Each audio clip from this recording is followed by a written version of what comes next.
All right, so I'll call to order this meeting of the Community Preservation Committee at 5:30 p.m. March 9th, 2023. As you may have just heard, this meeting is being recorded by the CPC. And if anyone else is recording, you're required to let me know. All right, hearing none. Let's do a roll call because it's kind of hard for me to see everyone who's here. So I'll just go down the list here. Garth. Here. Tom.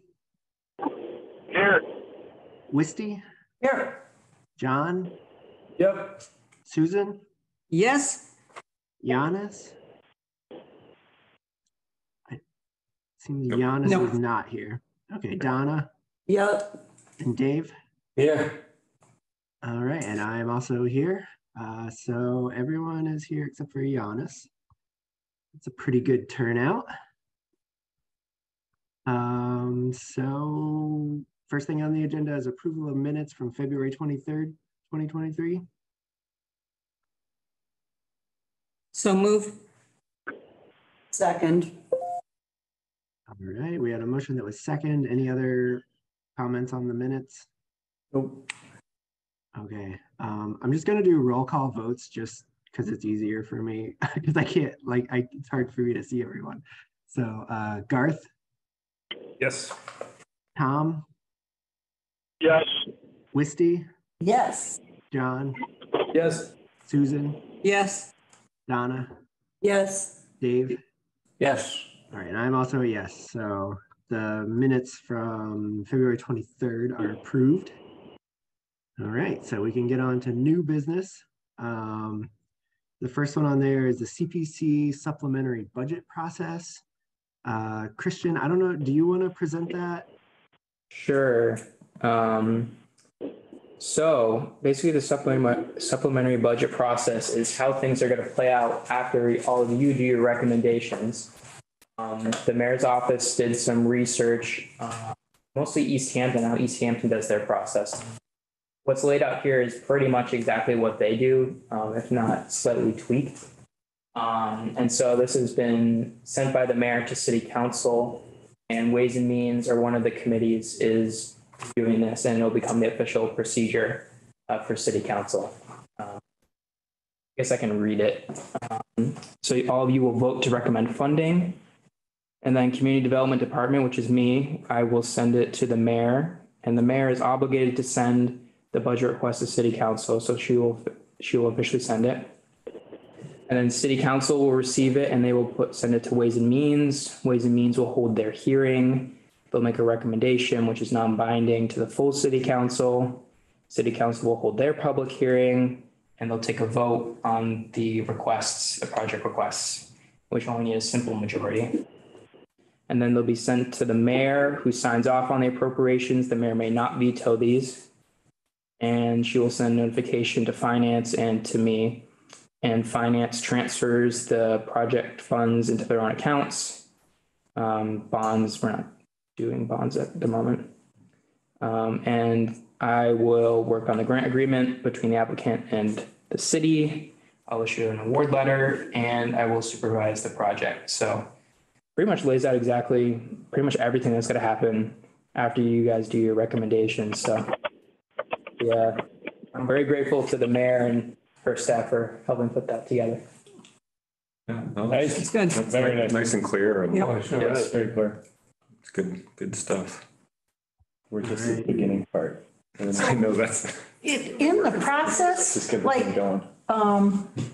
Can anybody change what we recommend?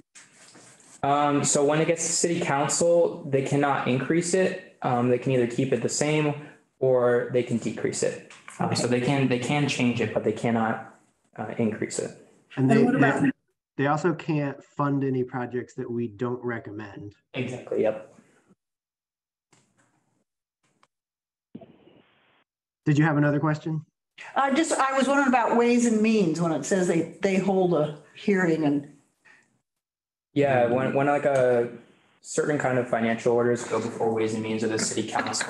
They just have to hold a hearing on it, like kind of like how we do every year, just to gather public comment officially. This is the official time for people to speak on it.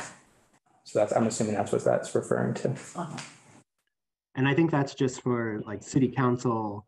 Technically, then they have to decide whether to fund the projects or not, even if we've recommended it. Even though it seems like in almost all cases, generally projects do get funded if the CPC recommends it in other cities and towns. If there was somehow something that like slipped through and it got to city council and there was like a huge public outcry. You mean Right. the doghouse for that wanted is not going to go through? Right. Oh, Shh, you're supposed to put that in. It's like a little amendment. Right. But they could conceivably could reduce something to zero. right. Yeah, it's just extra set of eyes on everything. Christian, I know you had a like a form that was on. Oh yeah, I guess I can share that too. It's basically based on what East Hampton uses. So this is mostly internal. I don't think this will be anything you guys would have to fill out. This is something I'd fill out with the finance department. But it's basically the kind of form, and it says exactly what accounts are being pulled from to fund the project. Okay. And where to send it to in the new project account.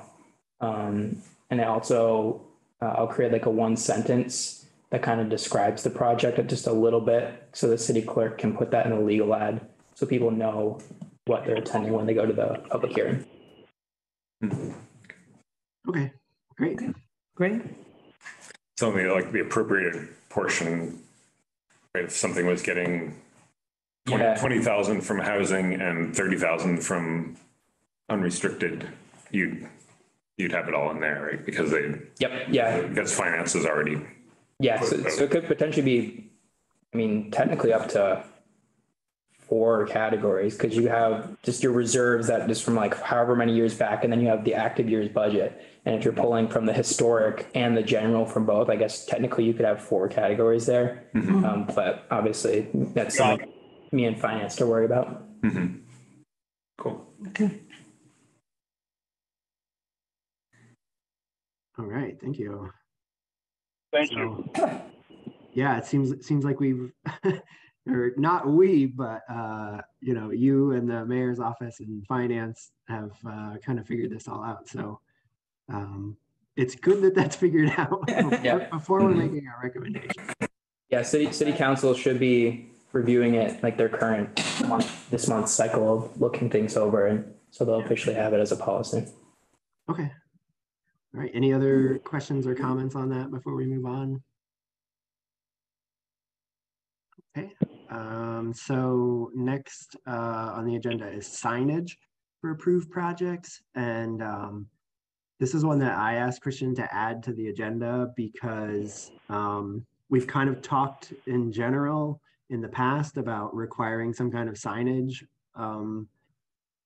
at project sites, and that was highly recommended to us by Stuart.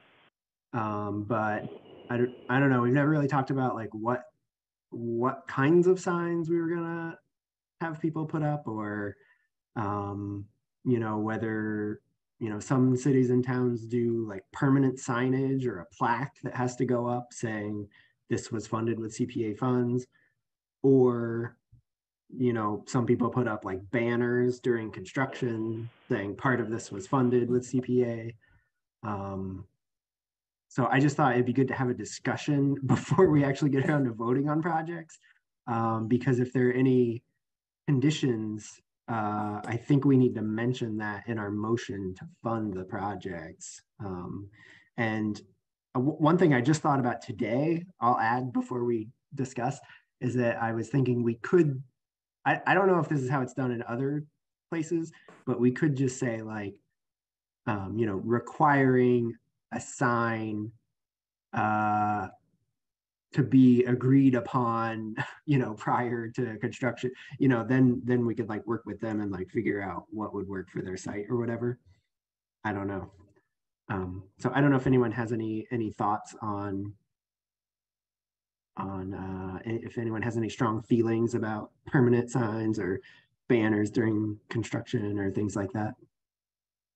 And if you do, go ahead, because it's hard for me to see you. Yeah, it's Susan. I don't feel like we need permanent plaques or things like that. That seems a little grandiose to me. But I think that something during construction and possibly during the year until the next funding cycle comes out, or at least a few months, it's something like that I think would be good, especially as things are developing. If somebody, in the case of the housing, for instance, it's going to take a while to build that. Having that there would be a nice thing to do as they're renovating the shelter and as they're, that kind of thing. I just think it's a good thing to have during that time. I'm not sure we need something that's there in perpetuity. And go ahead, Drew. Yeah, I was going to say, I sort of like your idea of it. It'll kind of depend, like on some of the things, like if there's something that includes signage, like if we do the Highland Park sign stuff, it would certainly seem reasonable to have funded in part or in whole or, whatever it ends up being, with CPA funds, because they're, part of the project is making a sign anyway. But then, for some other construction things, I could certainly see either having a banner or even just like lawn signs are kind of cool because you kind of stick them out there. They're reasonably cheap. Yes, they get beat up. Probably can't keep them for too many years, but they're easy just to put out there. Yeah, this is Wisty, and I love something permanent, and partly and not even necessarily big, but I love the historic value of thinking down the road 15 years. It'd be kind of interesting walking around Greenfield, and seeing those things. And I'm thinking, like, when I'm in the woods and if I see a survey marker, and they're only this big, I love that. It's like centers me. I get a sense of history. It's like, oh, somebody was here this long ago. Yeah. I agree with everybody. So let me start by saying that. I can see both sides of it. So I could see definitely in a big project like the housing thing, like a banner. And I think maybe we should invest in a nice, good sized banner that we kind of roll up and we keep it and we put it out and that we can reuse it, and maybe even lawn signs too, like both.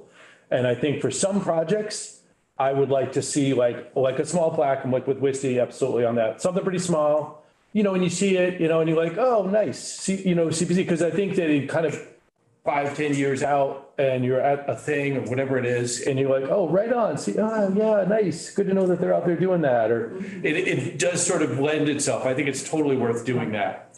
I agree, because I think that over time, as these projects build up, you're going to have people who see them, and it will help with pushback against, why do we have to pay this extra money for our taxes?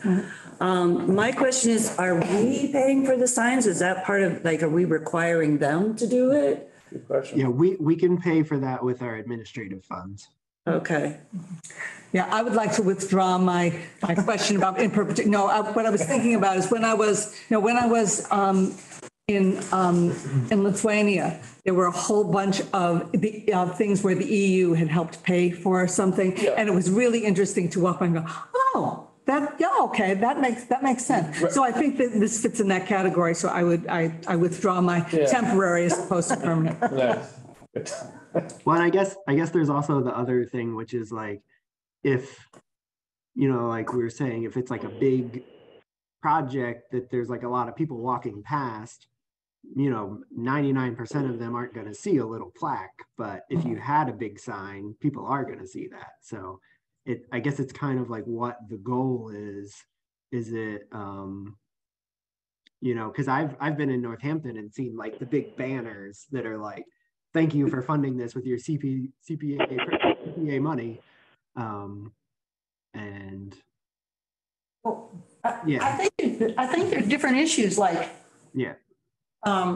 whoever, Garth, John, who said, have something that we could roll out and give to people while things are being constructed and stuff. I think that's wonderful. And we could hand it to them. And I'm thinking if it were just something little, that I'm saying that I like, if somebody wanted to take that and even incorporate it into a wood sign or something, whatever. Yeah. But they're two different issues. One's more immediate and to call attention. One is the historic and, the EU helped pay for this. So I think they're two different issues, and I think both of them are really good to recognize. And so I guess then it could be either maybe some projects require both, or some it's one or the other. Or I mean, some projects, like studying potential bike routes, for example, might not have a physical location where the project is happening, and then a sign might not. So I guess it'll kind of depend on the project. So I guess I just wanted to make sure we talked about this before we get around to like motioning to fund projects next time, because I think we'll have to mention that, we have to mention like any of the conditions. Oh yeah, Christian, go ahead. I was thinking something like this would be something laid out in the grant agreement. I don't know if it would necessarily be part of like the motions you guys do, because like the conditions seems more like something like contingent upon receiving other funding, like more like big stuff like that. Like when I do, so kind of unrelated, but like when I do local cultural council stuff, they approve the projects and then they have agreements that the projects sign on to, and it lays out their publicity and stuff like that. Something in kind of like an after the fact kind of thing. I mean, you guys can, but I don't know how other communities do it, but that's what I was thinking. Yeah, I don't know how others do it either. And I guess I'm thinking about it from the Conservation Commission perspective, where like any special conditions we want have to be specifically mentioned in our meeting, like while we're voting on it. But Christy had a hand raised. Oh yeah, maybe Christy, do you have some input on this? Yeah, I was just gonna say I shared with Christian, there is a little technical page on the CPC site that has samples of signs, and like the park grants and LWCF grants, you just have to have the logo and have it stated somewhere on your sign that says funded in part by and whatever the grant is. So I think that's the simplest thing. I sent it in a chat to you, Christian. If you want to. We're looking at it. I've got it up over here. It's under the technical assistance of the cpc.communitypreservation.org, but I don't know if people take a look. And if you scroll down to the bottom, you can see that there are some also that are banners. So yeah, you can obviously do a bunch of different. Yeah, here we go. There we go. Options. There we go. Yeah, thank you. Yeah. Yeah, I kind of like the idea of making it we can mention when we're finalizing stuff with people like, hey, obviously you're gonna have to like put some sort of CPA thing on it. If it's a report, it's just, it's mentioned in it's usually mentioned in the head of the report. If it's a big signage thing, if it's all the construction things usually have big banners, it's going to say like funded by DHCD and the mayor and the governor and all that shenanigans, and it can have a I like this, CPA funds at work kind of approach to while it's in process, and then something smaller that's more permanent. I think that all makes sense. Yeah, sounds good. If it's anything concrete, we can just get a little brass plaque and stick it like actual concrete. And I don't know if we mentioned this like in our plan at all, but maybe like in an update to our plan for next year, we could like mention that projects will have, signage. If a project involves a physical location at all, there will be a signage requirement or something just to like lay out what our intention is in there. Cause I don't know if we had thought of that really when we were doing the plan. So, but that's after next meeting. We're not to updating the plan yet. Right. Yeah. I think in general, people expect that, as Christian mentioned, like the cultural council stuff all requires, even if you're only getting $400 for your school play thing, the flyer for it has to say, funded in part by Mass. Right. Yeah.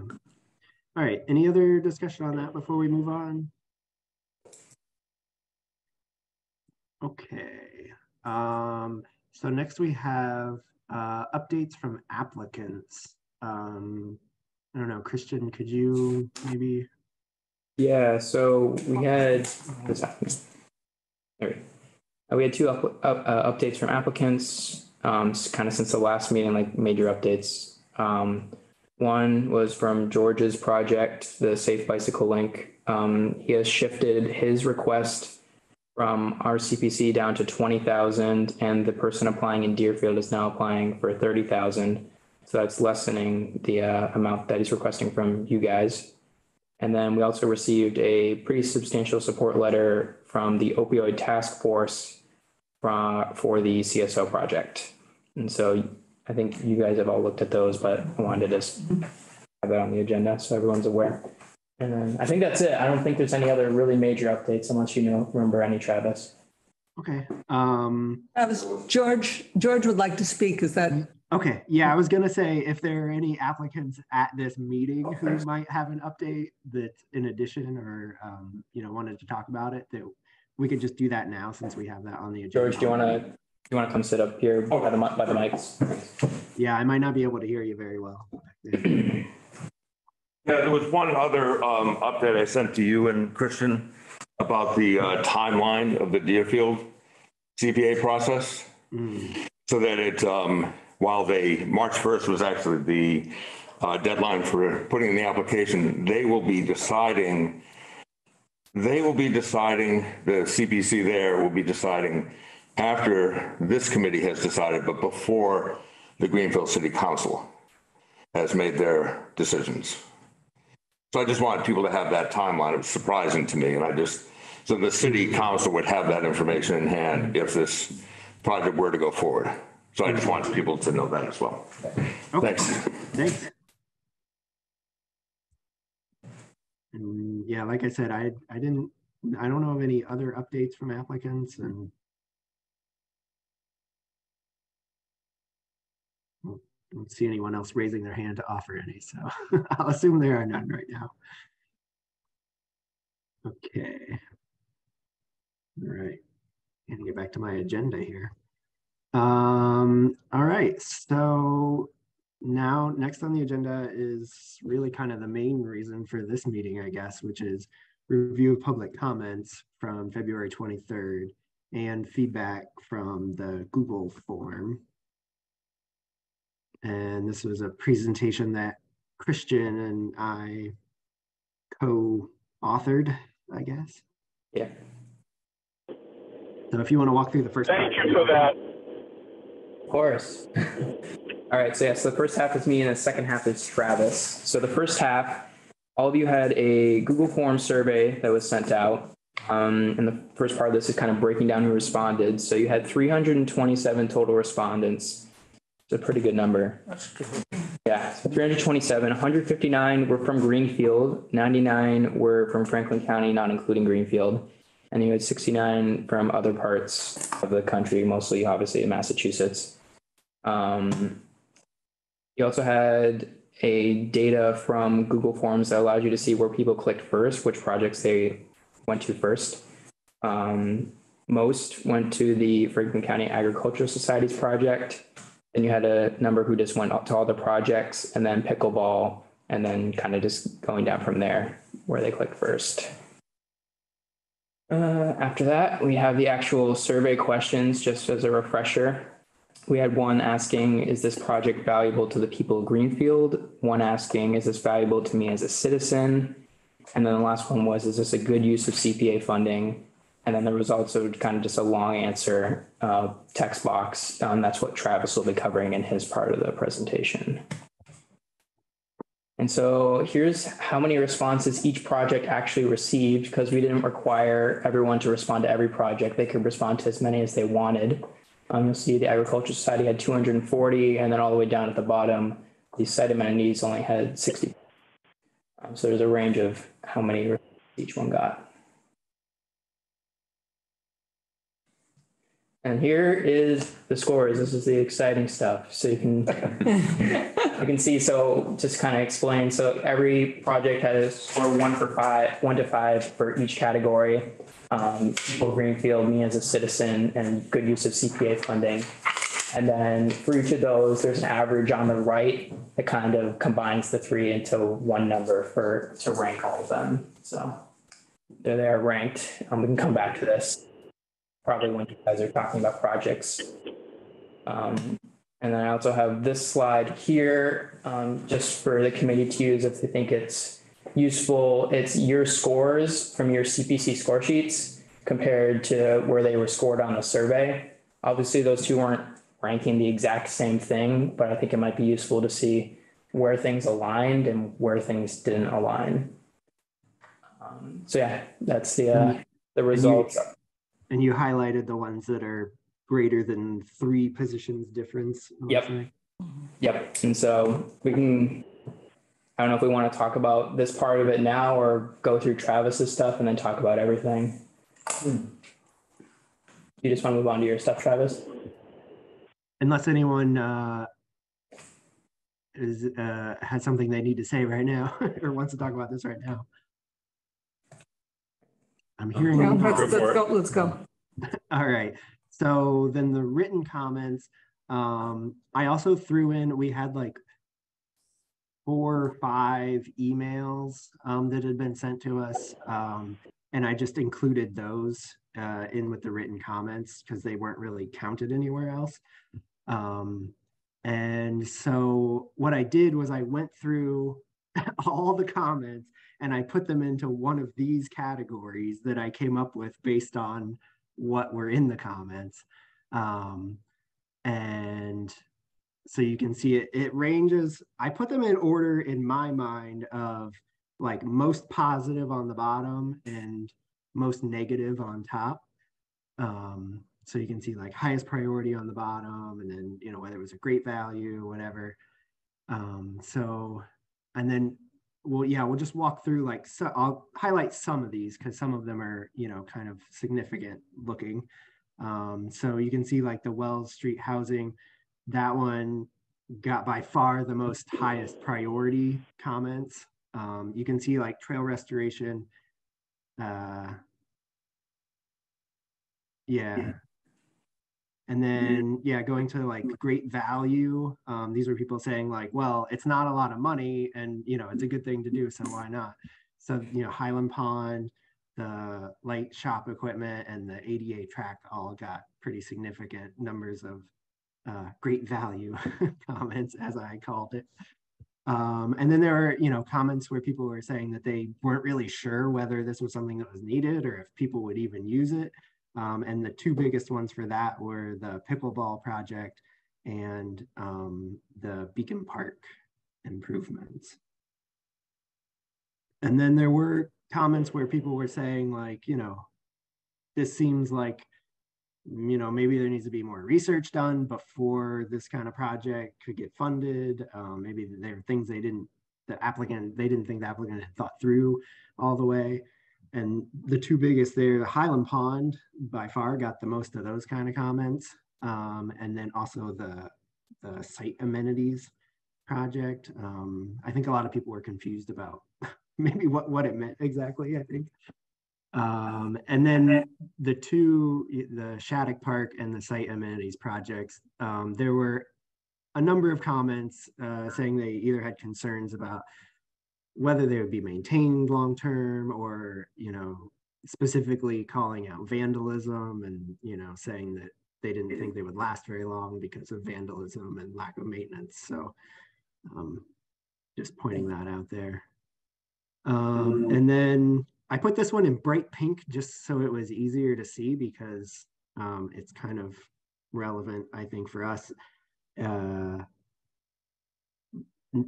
This was people saying that they, you know, maybe they thought this was a project that was good and should be funded, but that it should be funded by some other means other than CPA funding.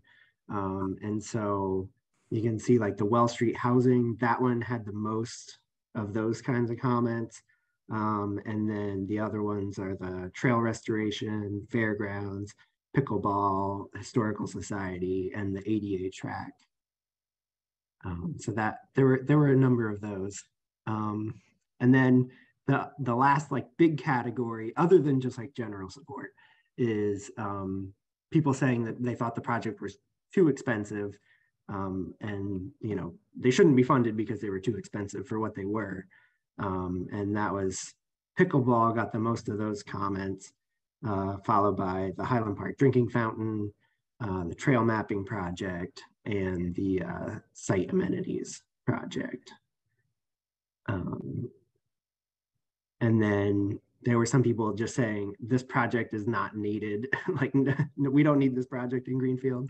And that's that dark red color for, you know, you can see there at pickleball, Highland Park drinking fountain, Shattuck Park, and the bike study. And then Christian, before you go, if you go back one slide again, I didn't like circle this, but just so you know, there is like the largest color for most of these is that one that just says support. And that was just, that light green color is just, you know, any comments are just saying, oh, this is a good project, we should fund it. You know, just general support where they didn't really say anything specific.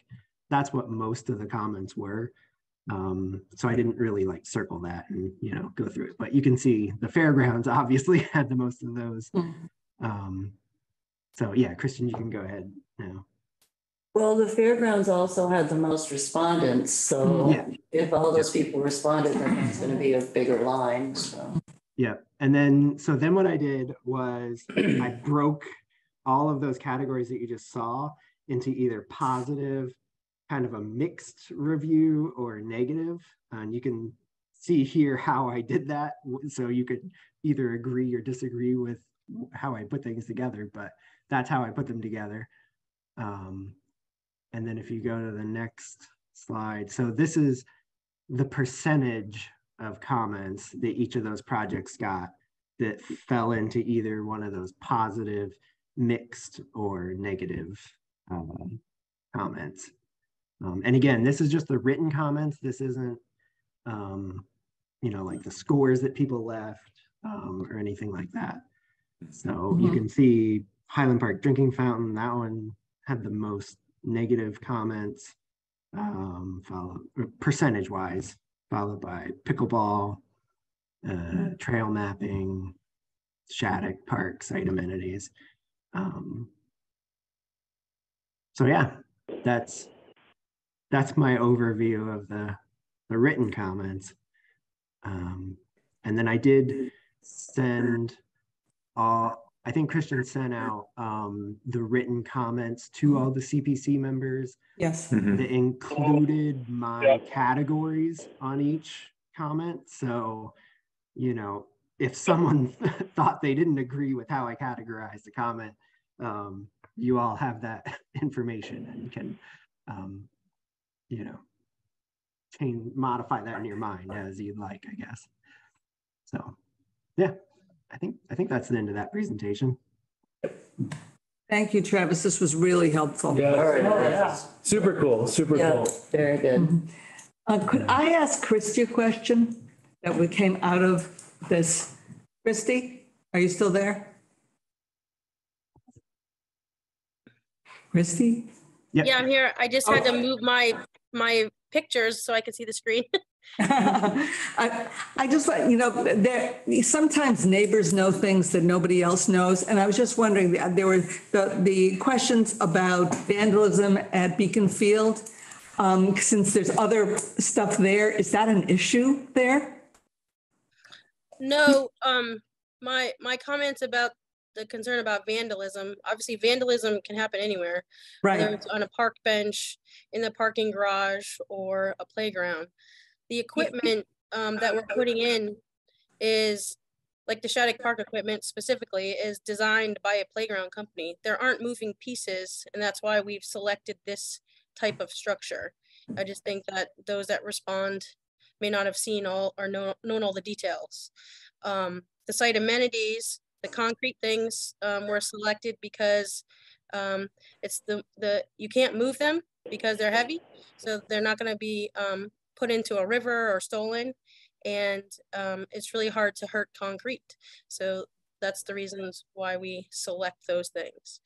So does that answer your question? Yeah, that is the question. I just wondered if there was something that someone who lived around those parks might know, and that was the reason they wanted to make that comment. So that's fine. That's great. Thank you. I would follow up, Christy, can you talk about the level of vandalism that you've seen just in general, like for parks and, in your purview? Sure. I mean, the biggest vandalism that we have, sadly, is graffiti, and that happens everywhere. We had a situation last summer at Hillside, but I spent many hours out there myself scrubbing it off. As soon as you see it and you remove it, then it had, knock on wood, it hasn't happened since. Poet Seat Tower, as we all know, has really been tagged recently, and we're working on cleaning that up. But outside of that, like people, and I hate to say this, haven't really broken many things. There's certain things that break with overuse, but we replace them and maintain them. Yeah, from reading some of the comments, I think people were like unclear on what was like, oh, you're gonna like put a whatever cornhole thing. Well, somebody's just gonna run away with the bags, but it's like there's not gonna be just 3 bags sitting there. That's not how it's gonna go. Because you're right, they'll be soggy. Like the chess table that we put in, I don't know, 3-4 years ago. I mean, that's the same company, and it is highly used. We've bought chess pieces, they haven't been stolen, and people are using that all the time. So that's the type of equipment we'd be purchasing. Thanks, Christy. Yeah, thanks.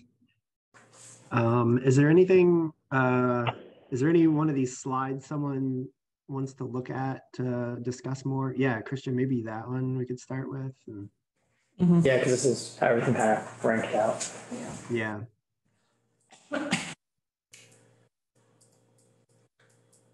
Okay.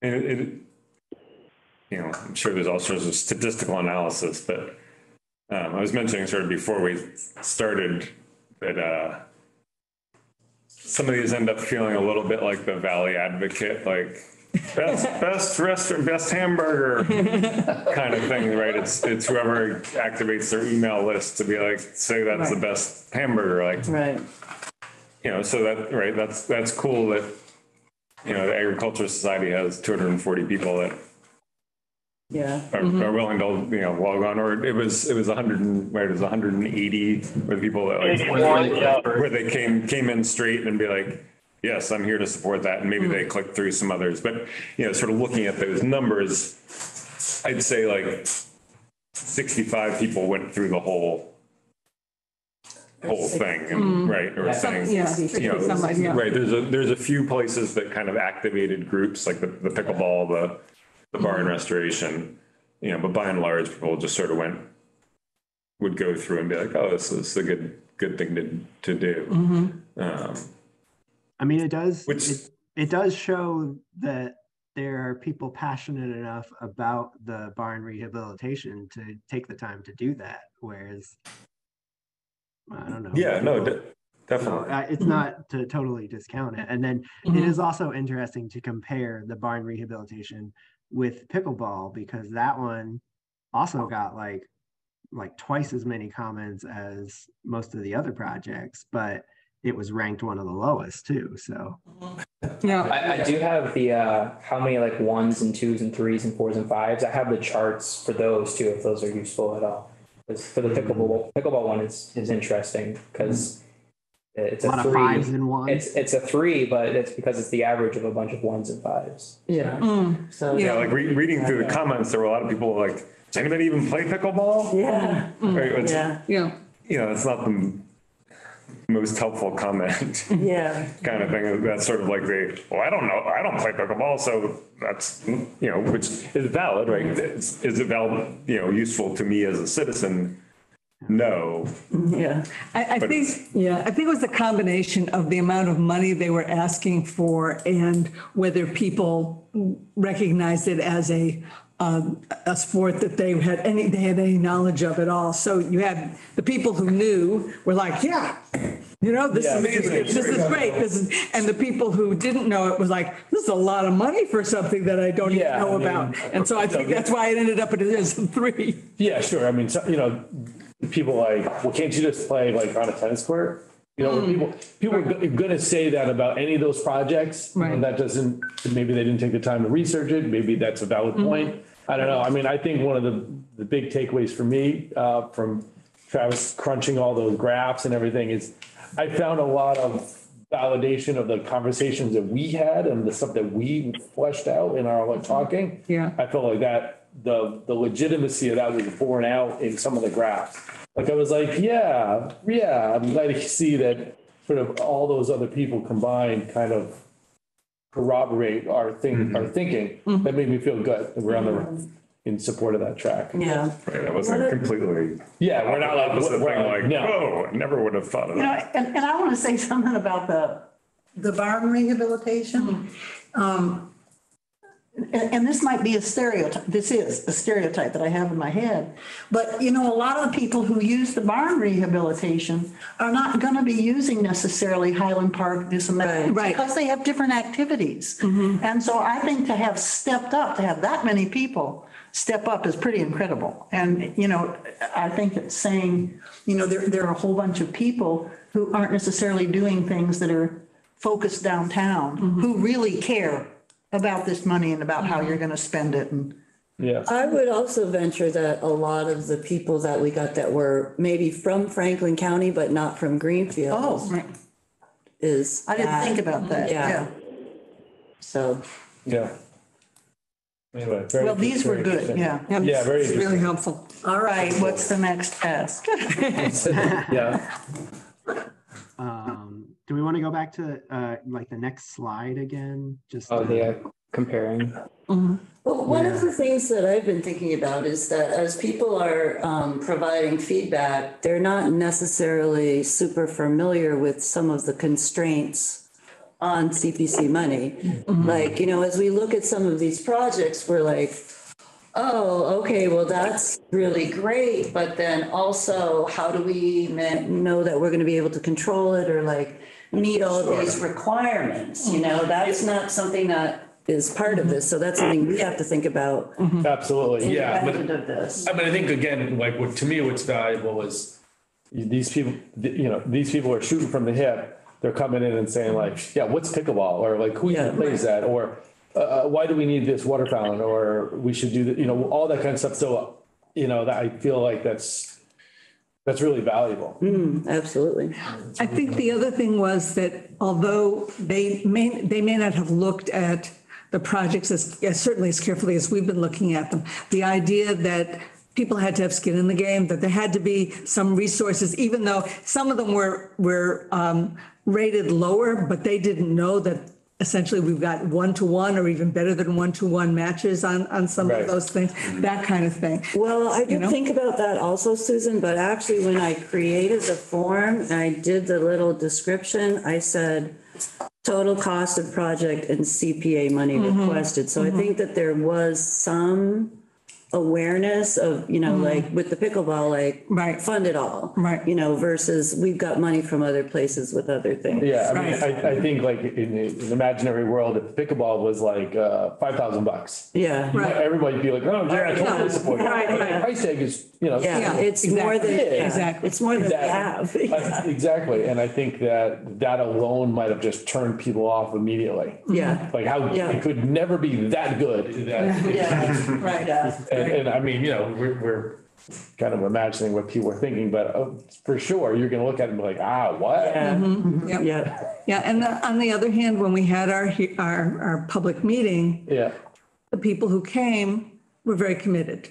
The people who came, and so there's that balance that I think we have to look at as there, not just folks who are casually looking at it, in a form, but folks who are saying, we do this, we connected with all these people. So I think there's a balance there. Yeah. I mean, I think we all want to feel good at the end of the journey that we did do our due diligence to reach out to as many people as we could in every possible way.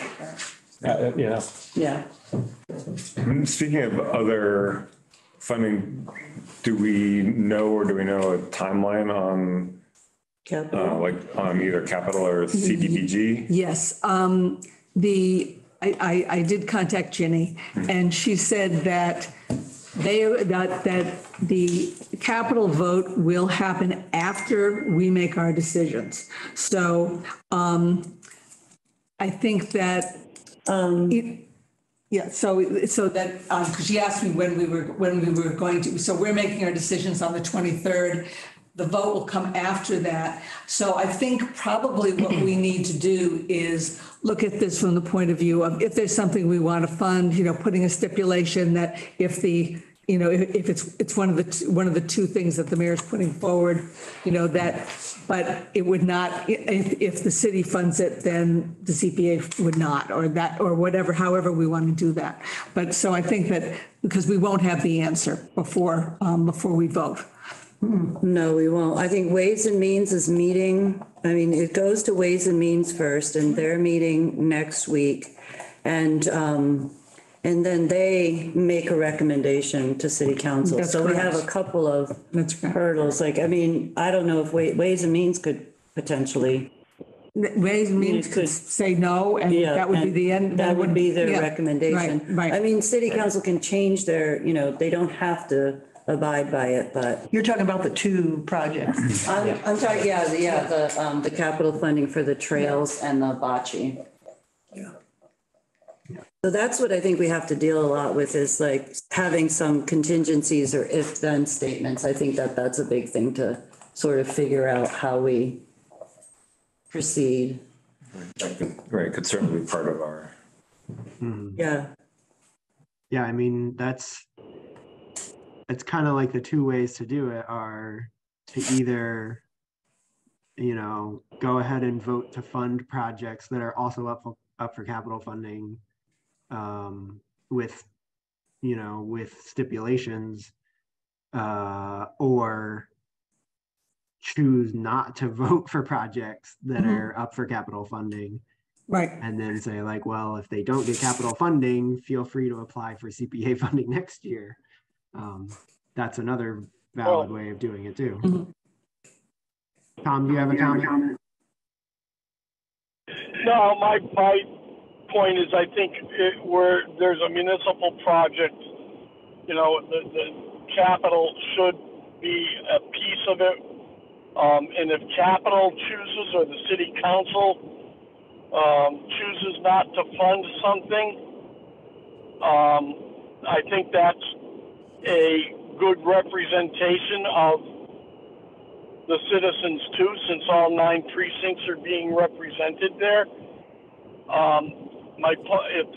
If city council or capital chooses not to fund something, I'm not sure then we should go back and think it's a priority for us to fund. If they're municipal, there are some things that aren't municipal, but if the city doesn't see value in having some skin in the game, where we can help, I'm not sure that that's a project that should go forward. I just wanted to add that the bocce is an example of one where they have already partially funded it. So they kind of have skin in the game on that one, but I'm just thinking of like some of the others, if they, I don't know. That's just one man's opinion. It may not be a valid one for this group. That's how I see it. All right. I think Donna has an opinion too. Yeah, I just, I'm suffering from chicken or egg syndrome here because representing a recreation department, this is going to affect us. Like we've had the mayor push through some things for capital. We don't want to lose the capital and we don't want to lose the CPC. If you guys say no because capital's going to fund it, then, capital doesn't come through. Or if we say yes and then then the city council says, well, you don't need us to fund you because now you have CPC money. Like, I'm really struggling with that. I don't know how we get around that. And so that's why I'm looking for some creative contingencies or, stipulations that, as you mentioned, some if-then statement. I agree. I think that's what we need to do, depending on what we decide. If we Like, decide. yeah, I mean, for instance, on the bocce thing, where they're asking 80,000 both from us and from capital. So we could just say like, yes, this amazing project, like we're in, let's do it. Or we could say like, we will give 40 if capital also gives 40. Otherwise we do nothing. Right. Or we could say like, we'll do 40. And then if we want to get the second court and capital is willing to kick in the 40 for that half of it. I don't know if that's exactly how it breaks out. Yeah, it's tricky because if we say, well, capital, you've recommended 80, but now we're saying we only want 40. Well, that's great, but then that would be 40 that we could have potentially had in CPC, that we would lose out on because we went first. Yeah. And capital's not going to come back and be like, well, we got an extra 40,000. What else do you want to do? Yeah, right. Yeah, Should we put that on we site have more amenities? ability to do that than they do, I think. And So. it seems to me if we choose to do what you're asking, it's not just to put a contingency on two issues, it's on the whole budget. Because if things change, it might change everything else that we've recommended. Yep. So we would have to present really two totally separate. We kind of got to commit. Yeah. We kind of got to commit. But I think we can say that if it does turn out that the capital budget does decide to fund it, because they are going to, they're not necessarily looking at us, but they may. Not yet, but in the future, they know that we're an entity that's out there, then they're like, oh, well. So it would be more significant, I would think, for them to be able to see it's this budget or this budget. You don't do this. I mean, if you give them money, then here's the budget you submit. Right. If you don't give them money, then here are the changes that you're going to affect. Well, I think one problem with that is that our recommendations are going to come before they vote on capital funding. And so if we say, we'll fund this if you don't, then they'll say, well, we don't have to fund it because they will. Yeah, exactly. Yeah, but we're only talking about two projects. Well, right now we are. Right, Yeah, well, but but in the this is something future, that yeah. We could have a process in general. I think we need to Yeah, change our that's whole more important. timeline, frankly. Yeah. Christie's got her hand up. Oh, yeah, Christy, do you have some input on this process? Yeah, I didn't see, or I didn't know if you saw my comment. So like, I have to go to Ways and Means on Monday, the 13th. So that's when they're starting to do the first reading and review of capital. So I could get an idea then. But as I've said before, like, it can go through a positive recommendation with Ways and Means, but then when it goes to City Council, they're, like, look at the skate park. I didn't get full funding. They took away some of it. And then we had to creatively figure out how we were going to fund it. So that's the, as Donna says, the chicken and the egg. So capital is going through the process right now. Yeah. With the first reading. Oh, I don't know. I mean, it almost feels like fund things that aren't going through capital, and then if capital harpoons them, then I don't know. I mean, We could reuse the money somewhere else. is there can we come back? Could we put in a bunch of our decisions, leaving some money available and then come back? Yeah. If we chose? You can absolutely do that because, I mean, basically right now, you're doing what's it called exactly? It's a supplemental appropriation. That's what you're doing this time. It's not part of your regular budget. You can at any point throughout the year. So if you wanted to wait until, I don't know, August, July, after everything from capital and everything from the city's budget is settled, you can come back and that money will still be there and you can totally do a second vote. Oh. Yeah. Also, by August, September, we have a better idea what's happening with the match, right? Because that thing you forwarded from the CPA Association was like, well, oh yeah, it seems like it's going to be a little fuzzy, and that's not affecting this not affecting this year, but it may affect like, oh, if we're looking ahead, there's gonna be much less match. Do we want to like just keep our extra, extra eggs in the basket and roll that forward to the next process kind of thing? Yeah, I think what we were just discussing about if we left money, I guess what I'm wondering is like when we motion to I haven't looked in detail at this recently, like when we motion to recommend a project for funding for the other projects that we're not recommending, do we need to motion that we do not recommend funding for those?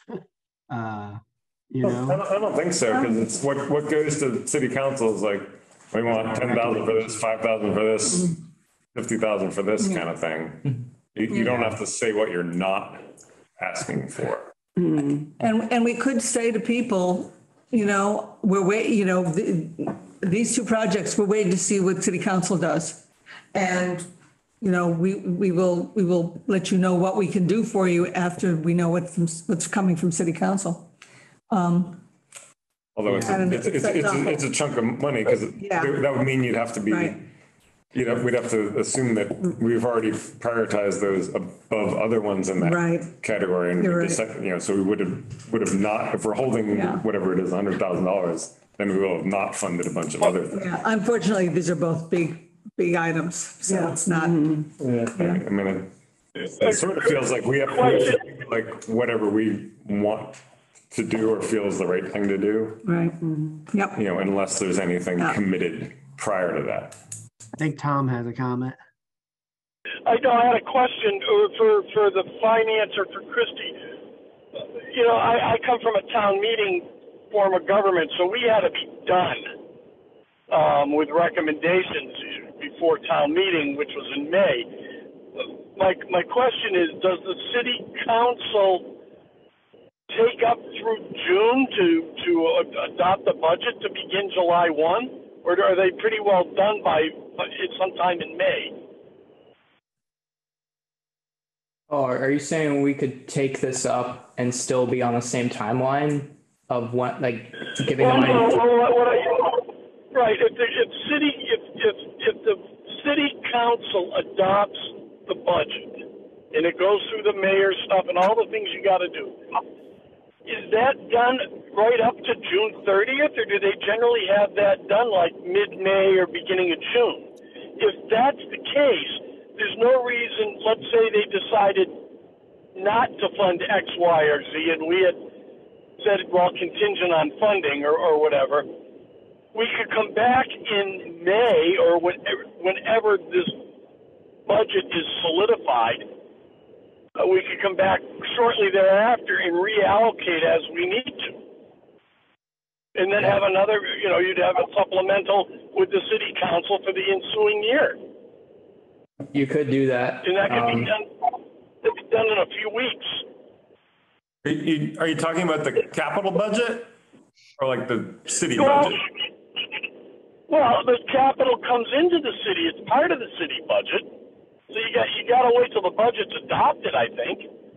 If capital may recommend $500,000 for various articles, for various projects, gets to city council votes that part of the budget down, then it's down.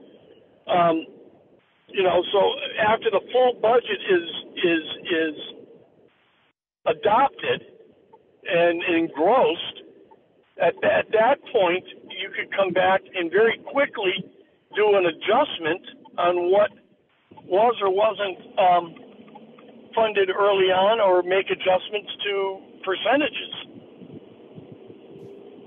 I think the only issue with what you're describing is there's going to be a point in like July where your current FY23 budget is going to have to get rolled over back into the general reserve, and you're going to start. It'll get tricky with what accounts we're trying to pull from, which is why ideally we're ending the process now in March and going through all that into May, because then otherwise we're going to have to be it's going to be very tricky trying to figure out, okay, are we pulling everything from just the general now? Or now we're even looking into taking stuff from the FY24. It's just ideal to kind of stay in the kind of timeline we set. Well, but you could make it work. I don't know what the city finance department allows for encumbrances, because we won't have a contract at that point. So I'm not sure. Well, if you did it before July 1, let's say they got the budget done in beginning of June, you could get a contract in place and that money could be encumbered. And it could roll over for the current year that you're trying to fund it. But it's all timing. It's really all timing. Susan's got a comment. Yeah, I think that considering this is the first time we're doing this, we have to keep it simple and clear. And what occurs to me is, I think I'm going to, if I can, I have to look at my calendar, but if I can, I'm going to attend the Ways and Means Committee meeting just to listen and try to read some tea leaves and see what kinds of questions are people asking about these two projects? What kinds of, where do they appear to be leaning? That kind of stuff, so that we can decide whether we want to fund these at all, we want to fund them partially, what we want to do. But it just seems to me that trying to tap dance our way through this during this first time is just not, it's going to be too hard for us to figure out. Yeah, so that's my thought. And that may mean that a project doesn't get funded that otherwise might get funded, but tell them to come back next year. I mean, I just feel like we've got to. I think we got to commit, and we got to stick to our timeline, and it is what it is. And I mean, it's unfortunate sometimes that there's a scenario where this could happen. Yeah. And if we had good forecast into like what the town may or may not do with their capital budget, maybe in the future we could, but I think for now we got to go with that. We can't put it off. I think I was gonna just say that, I mean, I like the idea of kind of keeping it simple this year because it is like our first time doing this. And,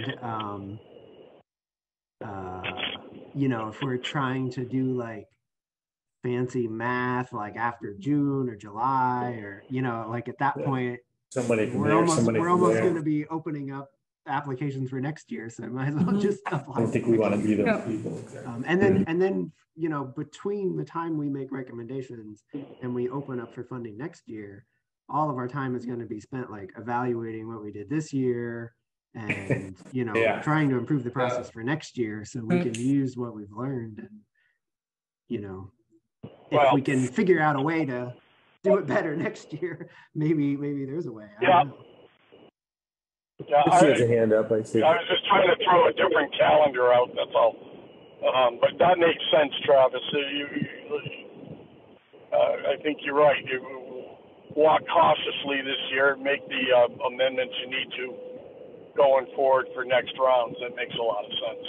Yeah, I mean, just to throw in the Stewart from the Community Preservation Coalition was even saying like he kind of doesn't even recommend giving any funds to non-city entities in your first year, just because you don't even have like any of those contracts worked out or any of that, which I mean, that's up to us. We can or can't do that, but I mean, he was really saying like, keep it simple your first year because, it's your first time doing it. So just wanted to throw that out too. Okay. Christy, you might have some more input on this process. Yeah, I just didn't get a chance to respond to Tom's question. So the mayor has to present the budget 90 days before the end of the fiscal year, which is April 1st.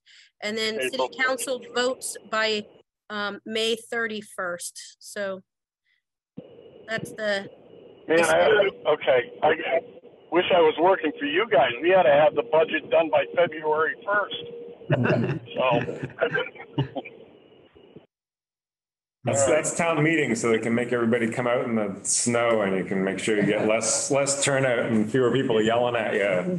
Everybody's stuck at home. The town meeting now, town meeting wasn't until the end of May. So, I mean, but we had to have it in or to go to what would be Ways and Means, the Finance Committee. But so, all good. I'm just throwing stuff out from experience, and some things will work and some things won't. It's all good. So I guess I just wanted to bring up that the agenda item we're on right now is a review of public comments. So I didn't know if anyone had any other revelations they wanted to share from the public comments that we saw, or any of that before we move on.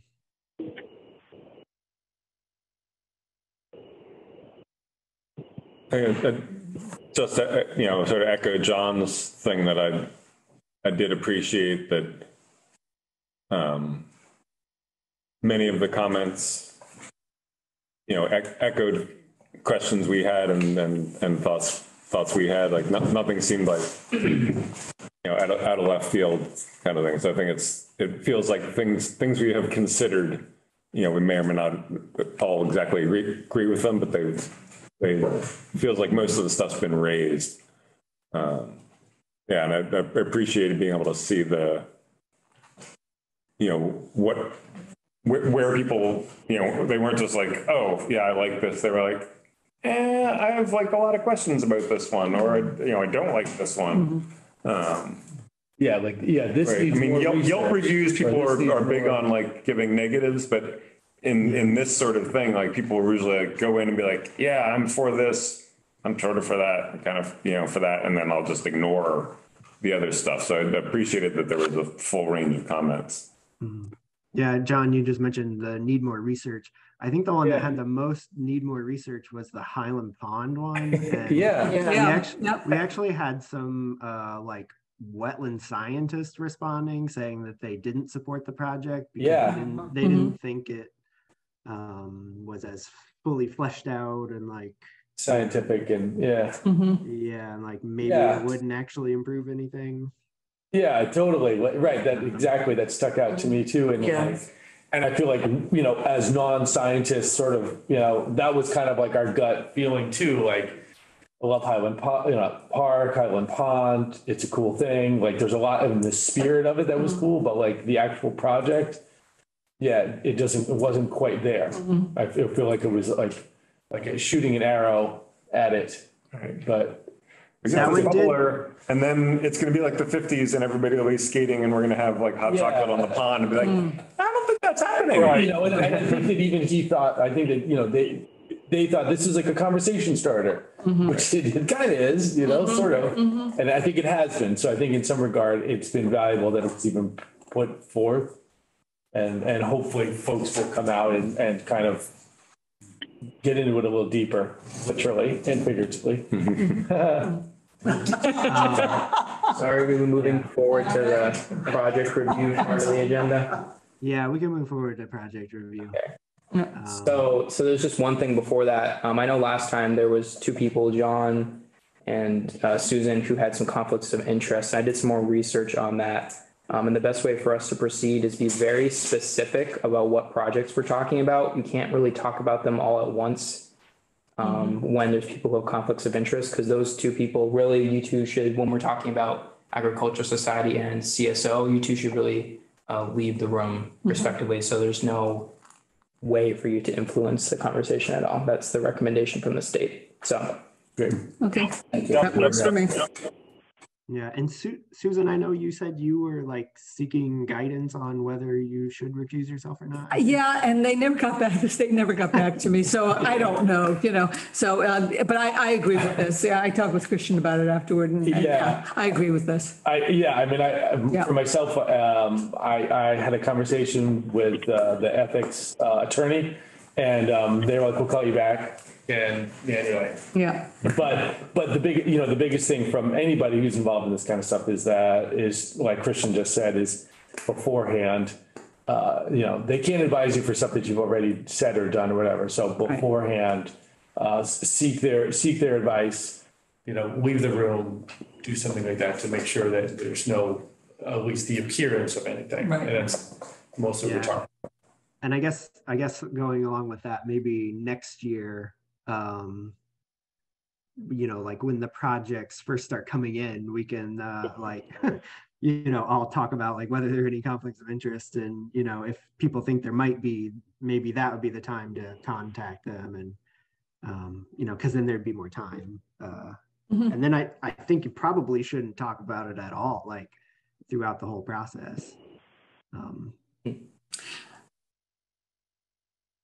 That's my understanding. Yeah. Is that what you think, Yeah. Christian? Yeah, that sounds. Oh, so here's our numbers. Yeah, we're back to the numbers. I guess it's kind of hard. You said like we shouldn't talk about all the projects at once, but we kind of have all the projects at once on the screen. Yeah. So we have numbers from last time. Chair, where would you like to, should we start at the top again? Oh man. Yeah, I mean, I guess just a general question to everyone, like, is this the way, do we want to just like go through all of this the same way we did last time? I mean, again, this isn't going to be final, and, until we vote on things next time, and we can still discuss next time too. But does that make sense to go through these again like we did? I mean, we can do it maybe a little quicker than last time, but I don't know. Well, I don't think we went through all of them last time, but I also feel like some of them, like we pretty much had staked out, where we think we're going, and I don't see that that's changing, but we're not able to, like, we have to vote on the whole slate, or can we vote on them piecemeal? I think when go ahead. Yeah, I think you'll be making motions on specific projects. For actual amounts, right? For actual amounts. when And comes does down it to make sense to like start that so we can get some of them out of the way? I'm going to be in Florida on the 23rd. So. There's very specific language you need to use about the motions. I don't have that yet. Okay. Yeah, and also on our agenda. Thinking about coming soon, but I'm also thinking about.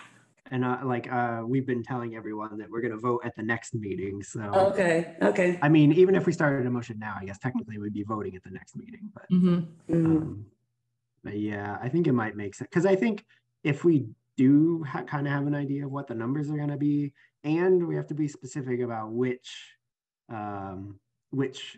accounts the numbers are coming from too. I mean, if we kind of have that in general, how we think we would need it, it shouldn't take too much work to just like put it into the formal language that we need. So, and I'm not sure exactly what you're saying. Like, for me, I need to see the whole thing laid out to see if I want to juggle stuff around. Like I can't go one at a time, because I might say. Yeah. They're contingent on. Absolutely. Yeah, I agree. I think mostly talking about like the actual conversations about each project. Like literally talking about the project, not having this. Not recommending an amount. Well, I mean, I think last time, I think what we kind of did is we went through one by one, and then we kind of felt like it was kind of like a yay or nay, and then it was like how much yay or nay, and then we kind of looked at, is there going to be contributing other funding coming in? So that it was a little bit of an organic process, but and I think that's kind of where we started to put in numbers. That's kind of how we left it. I mean, obviously we've got 6 TBDs. Right. Maybe we should go with those first and say, because those are ones we're like, we want to come back to it. Right. If we can take those off the slate and then go back to the ones that we know we're definitely going to fund, and if we're going to fund them 100% of what, or partial, Yeah, that makes sense. I mean, we can start with the TBDs because there are no conflicts of interest on the TBDs. Right, So that's true. Yeah. Good point. All right, so do we want to start with Elmer? Yeah. All right, so just as a refresher for the committee's scores, Elmer received a 35 out of 55. And for the survey, Elmer had a 3.7. There we go.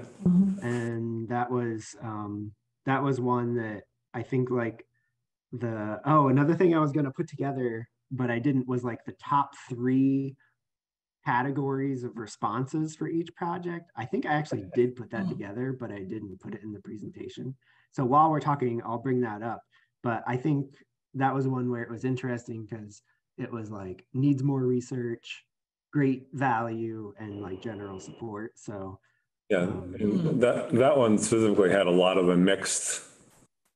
Yeah. Negative and yeah.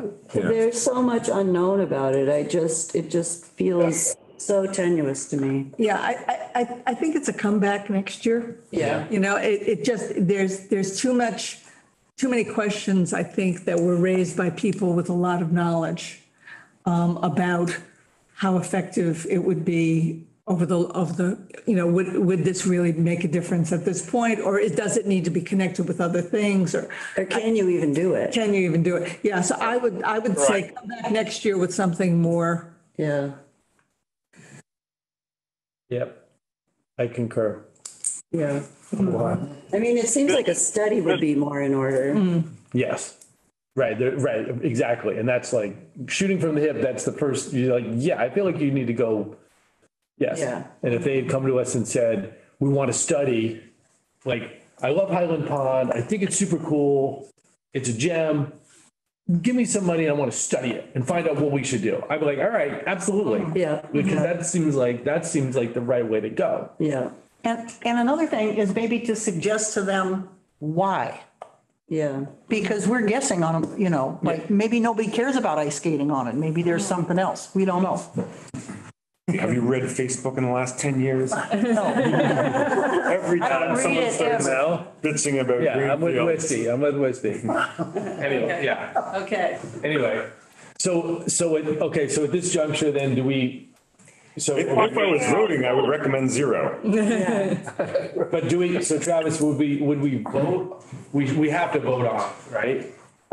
Well, that was my question earlier, is whether we have to vote no on something. Yeah, I or can look we into just- that at the next meeting. I think we just not fund it.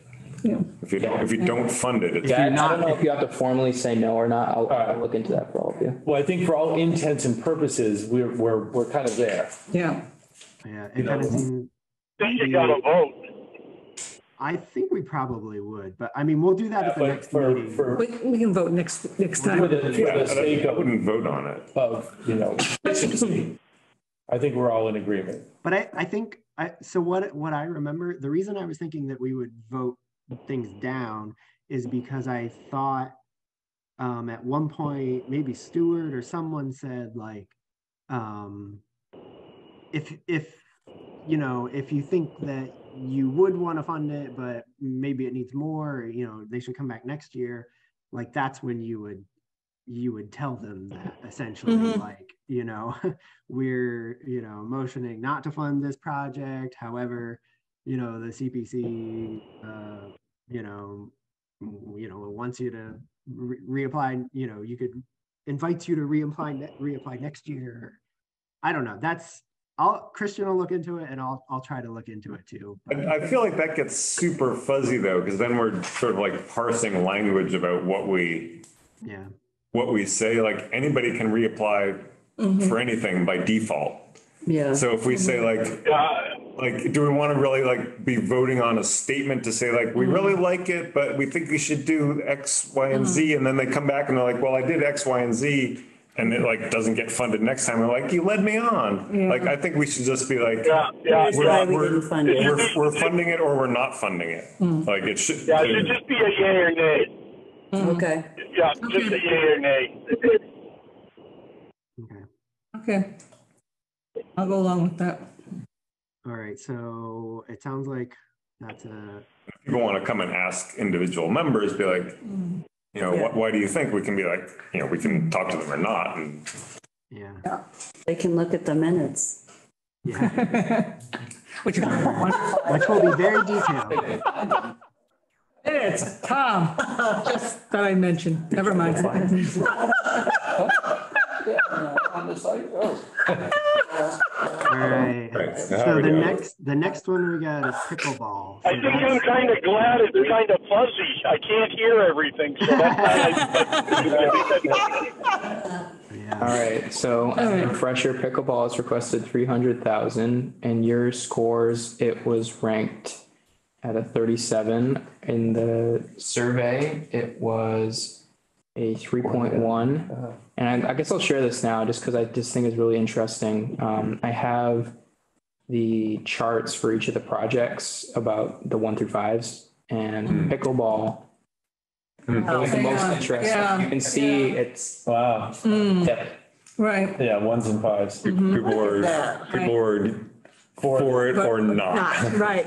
Yeah, I'm a little concerned about that. It seems like pickleball kind of does that, though. There's like, Yeah, well, and I think, right, like. that's my tennis court. Get back on your pickleball court. Yeah, but, right. But hey, we want to play pickleball, you know, like that whole push. Yeah, yeah. I think it goes back to the price tag, though. Yeah, I agree. I agree. Yeah. I agree. And if there's some way we could compromise in the middle there. Yeah. It would seem to be a better conversation, I think. Yeah, and I think, right, I think that if we were in a situation, if we were in a situation where it was like a joint funding with the town from the get-go, and we knew that, you know, once I'd say, if this project goes to the town, to capital or something like that, and the town says, yeah, we're in support of this X amount, we're gonna fund it partially, and then they could come back next year, and then we could, you know, potentially. Did we ever pursue that with Christie as to, I don't know if she's still on there or not, but as to whether a partial construction might be doable? Yes, we discussed that. It's because it's basically 60,000 plus or minus per court. Yeah. Right, so you could certainly do a portion, but everything gets more expensive if you do it piecemeal, Right. kind of thing. Yeah. So you could do 2 courts for 120 for. Right. Right. But you know, I think, I mean, again, I don't do this for my living, whatever, but like, you know, if I'm gonna come in and do the site work and stuff, it's like, I'm just gonna stop, I'm gonna paint right here. It's not like I'm putting 3 pinball machines in, I'm putting 1 pinball machine in. Right. That's a little Yeah. different. I mean, that's an infrastructure thing. Yeah. You clear the land, you get the parking. Yeah. You know, Right. Right, You know, there's some feasible. base amount that. yeah, it doesn't seem like, because I totally would agree. I'd be like, oh, well, we'll fund 1. How about just 1, guys? Yeah. Seems like a compromise, but I don't know. I don't think that's a realistic thing. It's not practical, Bill. Yeah. So But maybe Christie wants to speak to that. well, I was gonna say, I can also add, I got like the top 3 of those categories that I put all the written comments into. And the Highland Pond one, the most common was support. Most of the projects, the most common one was just general support. And then it was great value and then more research needed. And then on pickleball, the top 3 were support, too expensive, and not needed. So again, kind of shows like the polarizing. Yeah. Most people were in support out of all the comments, but then the next 2 highest comments were it was too expensive or that it wasn't needed. The other interesting one, I don't know if you all saw there was a Globe article about there's now pickleball battles in Wellesley because the noise makes too much noise, and so whoever has their house. Right, and so, you know, in theory, that whole Abercrombie complex is getting redeveloped as housing, and right, that doesn't really matter to us. Maybe there's, you know, that could be a selling point. A pickleball aficionado is like, I got these courts right next door. They're town land, not Clearly, some people are going to see it that way. but some, you know, I don't know. so I mean that probably shouldn't really go into our decision, but it was just an interesting thing to be like, all right. So we can't fund all of it, even if we wanted to. Right. The question is, do we want to fund some of it? But it doesn't seem like it makes sense for us to say, well, we'll give you 20 grand or something. And then that's very effectively useless. And there's that again, we're now committing money that's going to get kind of wasted because they can't do anything with 20 grand. Right. Or 50 grand. Right. Although I mean, Unless they- it would sit in an account, and if they like, oh, and then we get a park grant for 100,000 the next Right, year. and right, we- exactly. You know, and then we come back to CPA and they give another Yeah, next year, 100,000. pickleball is out. Nobody does it anymore. Mini golf, come on. You know, I mean, yeah, right, that could happen. Well, and Think of the things that used to be popular, like. Contact rollerball. Weights or something. things happen in steps too, right? So are there steps that could be, that they could take first steps with, like, Yeah. drawings, Yeah, I mean, my personal opinion is like, I'd like to see this go to capital and see how it does there. And see if the reception and the feedback of the survey Right. is similar to what we got. Right. Well, Because it it wasn't- seems, pretty. It wasn't clear. put forward this year. It was on the Capitol Yeah, and right. it was turned down. Well, there you go. So that tells us something, but Absolutely. Right. part of our evaluation, and our scoring was like how much was funded, by non-CPA money. And Right. I mean, that could be an argument for this one. That's like, we would like to partner in funding it. Yeah. But we would Yeah. need to see that there's some other money somewhere. Yeah, Yeah, like a lot of Like other. if you came with 150,000 Yeah. from somewhere else, maybe then we would want right. to. I don't Yeah, know. I mean, it seemed like, I mean, maybe they have more data, but it sort of seemed like, yeah, we got estimates at 60,000 and we wrote that on the paper. It didn't actually feel like there was site specs. They're like, it'll fit over there. I think Christy might be able to answer Yeah, I that. think so. Well, the other thing too is, Ended up doing that. yeah, sorry, the other thing Yeah, too is that I'm like. trying to answer all your questions, but you guys are definitely a talkative group. So the court cost was 40,000, Garth. I just want to be clear on that. Oh, cool. Per court, and that's by the research. And then it included parking, and then some contingency in there. So at one of the meetings, because I can't remember which one, I was asked by, I believe it was Dave, about if we could fund less courts. And I said the minimum that I would recommend would be 2. And not just do 1, as John was kind of joking about earlier.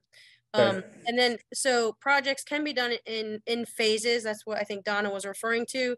So depending on how things lay out going forward with the rest of your recreation category, one of the things that you could do is earmark an amount for design, hiring a designer, and surveying and getting all the specs for bidding the project. Like with a park grant, you have design money and then you have construction money. So year 1 could be design, year 2 could be a combination of CPC and capital for construction, or we always need a match for park grant applications. So I just want to share that. That's great. Thank you. Thank you. The other piece that I think is important here is that as much as we saw a lot of enthusiasm from the pickleball people, they hadn't gone out and even tried to hold a bake sale. And, and when we were trying to get the skate park, there was a lot of that effort. And it wasn't like we raised a gazillion dollars, but it really showed that people cared enough to do some work for it. Yeah. And I think that fits in here someplace. Yeah. Oh, totally. 35,000. That's Yeah, no yeah, chump that's not chump change. We did. I mean, it raise also was 35,000. over years. I mean, Yeah. People were screaming for a skate park for so many years. And, like being on the Recreation Commission for many, many years, it's like, we took a lot of heat, like, where's our skate park? And I feel like pickleball might be turning into the same thing. I hope that people are still playing by the time we actually get through this process. Yes, right. Can I ask Christy, if we were to do something like the design, is that 2 courts worth? How much would you expect a design process to cost? So just using an example of the skate park, I don't have that in front of me, but I think it was 62 or 65,000. Okay, thanks. Yep.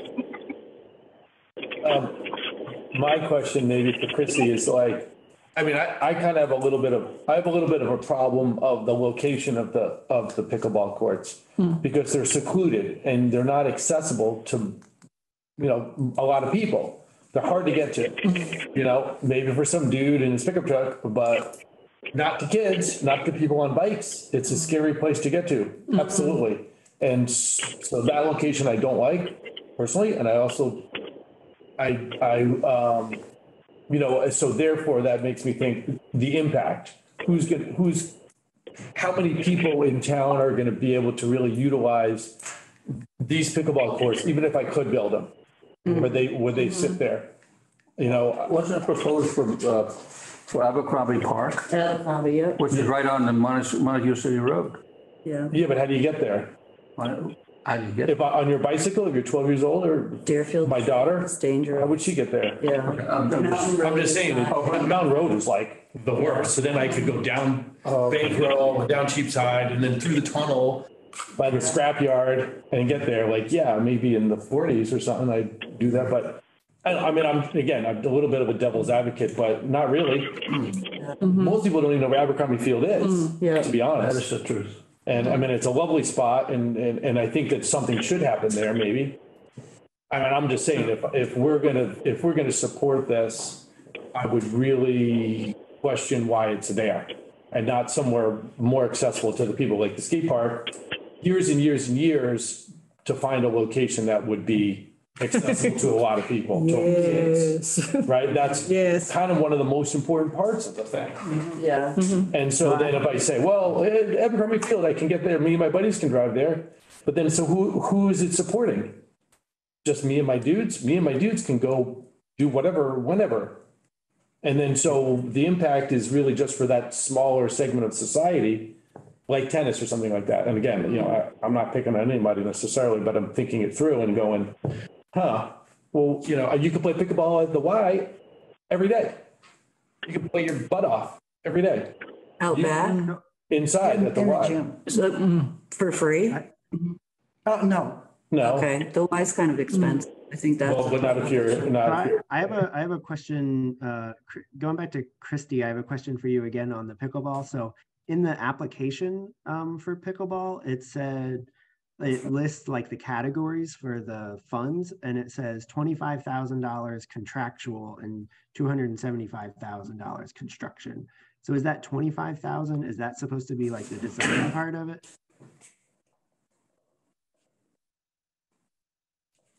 That was just my question, because I was thinking like if we were going to fund like a design part, I mean, I would kind of like that number to be explained in the application ahead of time, instead of us just trying to like estimate what a design process would cost, So I just went back to the application to see what it said.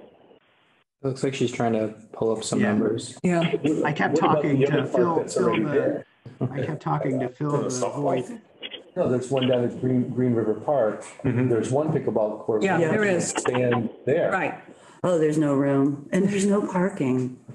You got the dog Why did we park? build one there? Yeah, Travis, I do believe that you are correct. My capital number for the skate park, we had to do a lot of survey and deed work.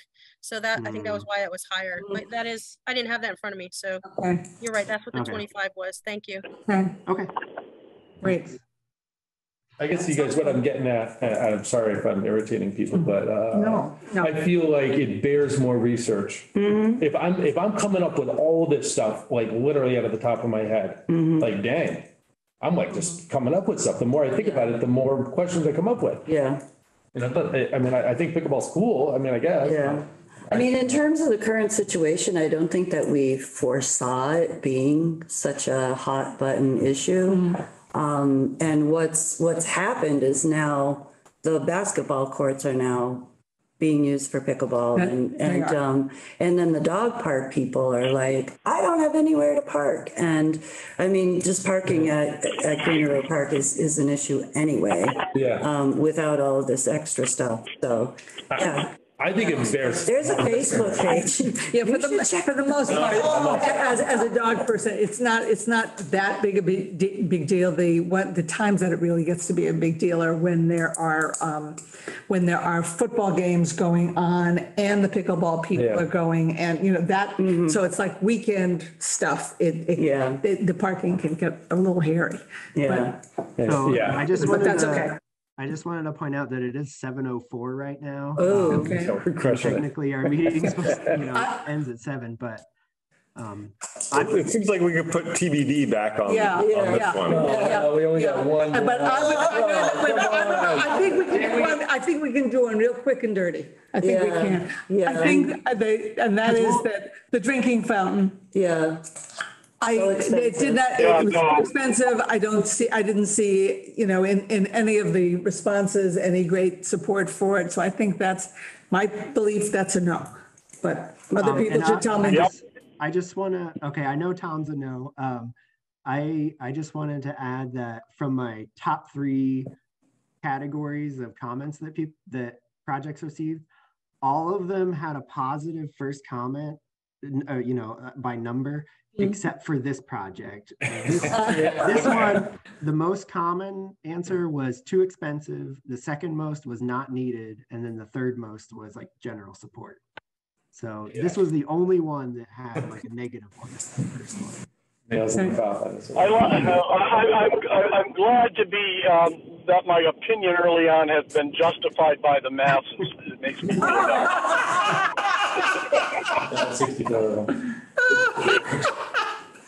So that means we only have, you know, at least to start on 4 more. And then Yeah, you have to return. we'll have to go return, but we, With the new yeah, information. right. Yeah. Right. But that's, Yeah. And so I mean, I wanted to point out that it was 7 o'clock, but like, I'm fine continuing the meeting longer, but if anyone, you know, has to leave or, you know, if anyone wants to make a motion to adjourn at any time, that's your right. But I just wanted to point out the time so everyone was aware. Well, I guess the question is, Travis, is how far do we want to go?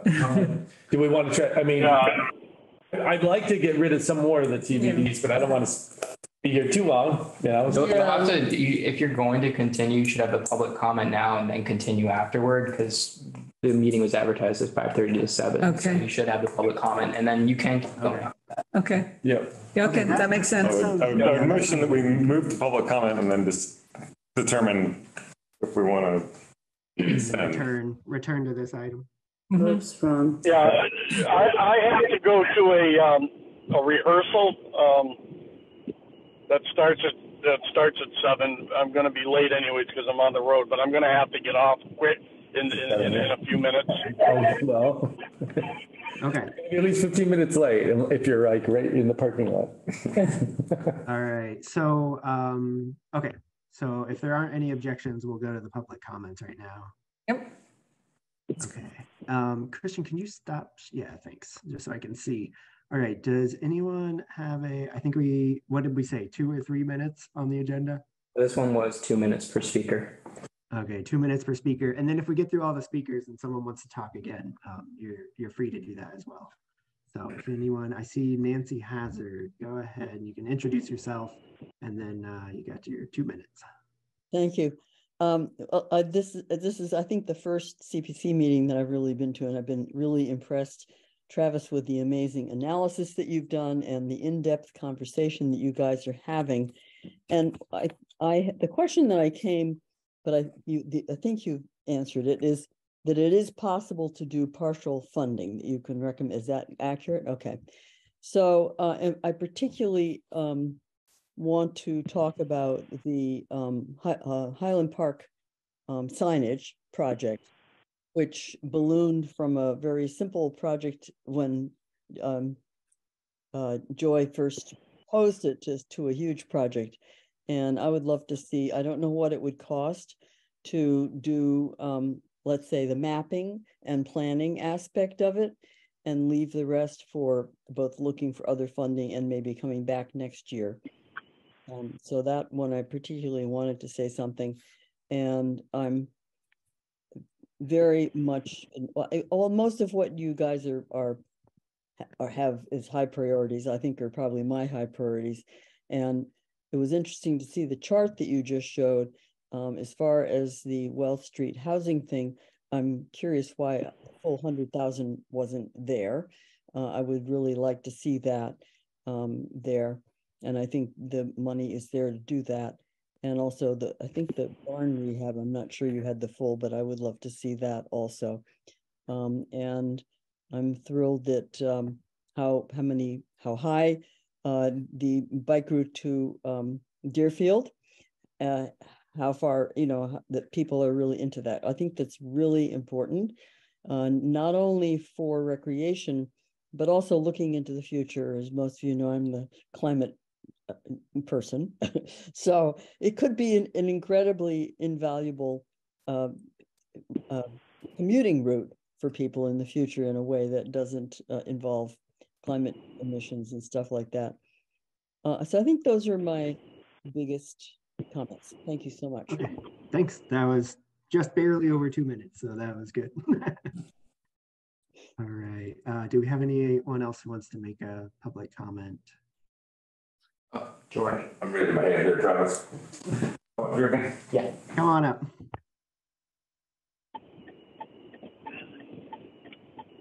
George Tlemcen, 27 Abbott Street. I wanted to comment on the pickleball. I appreciate John's reflection on the importance of some kind of recreational site being accessible by multiple modes of transportation, and also people of all different ages, which is one of the emphasis that the advocates for this talked about, it being a multi-generational thing. I also want to point out that this noise issue is very real. So if it were to come back, if it were to come back at a different location, if it were near housing, it's a real serious consideration, because this is a nationwide issue about complaints about the volume of pickleball. And I've seen studies about the decibel level of pickleball contact compared to tennis, for example, is very significantly higher number of decibels. So I just wanted to throw that out there for consideration. Thank you. Thank you. Thanks, George. Thanks, George. Yeah, right on. Are there any other public comments? Anyone can just unmute at this point. You don't have to raise your Zoom hand or anything. Yeah. I'm gonna check chat here. All right, I don't see any more public comments. No one's put anything in the chat, so I guess we'll go ahead and close the public comment period. Thanks for everybody who shared their opinions. And we'll get back to our project, what is it called? Project review discussion, whatever it was called on the agenda. Okay. Okay, so we were,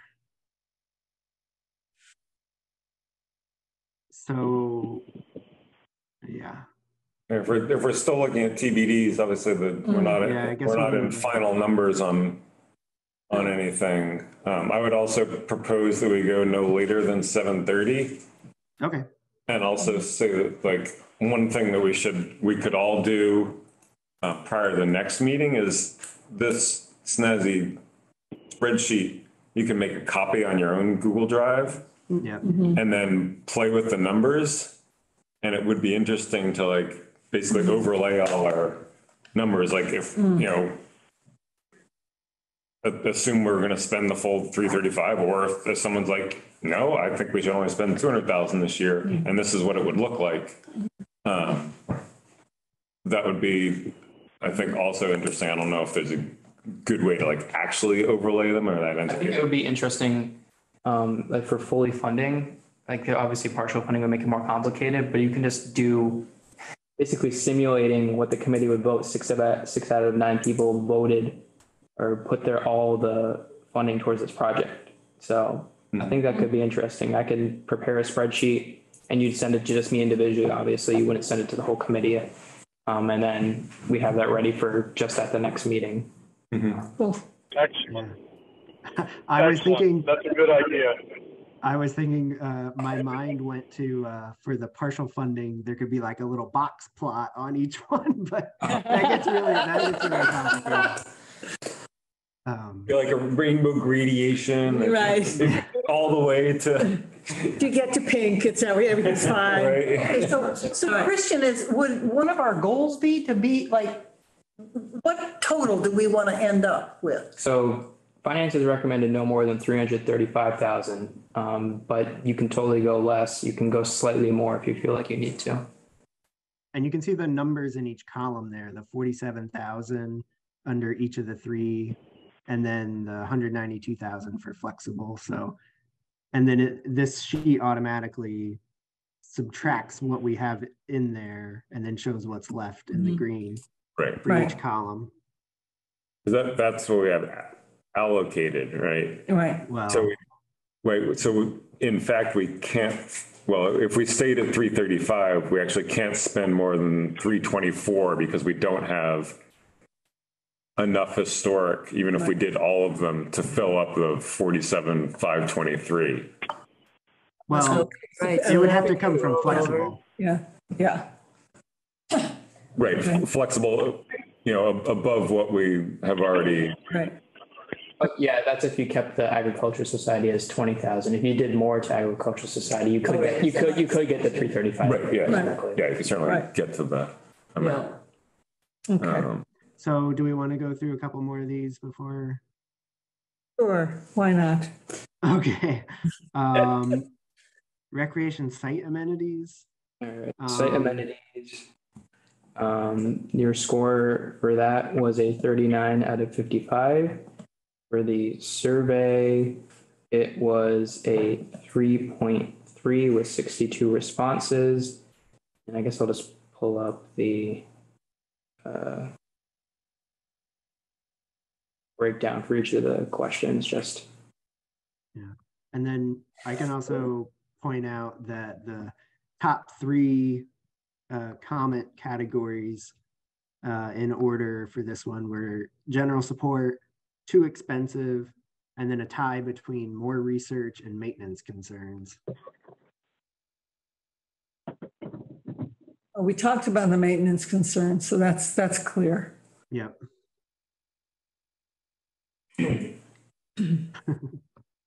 It sounds like no one has anything to say on this one, right? Well, I mean, this one's interesting. Like it's, Stuart was like, well, it's a little fuzzy. And, we've gone back and forth with Christy about like, there'll be stuff that's going to be on, on city property.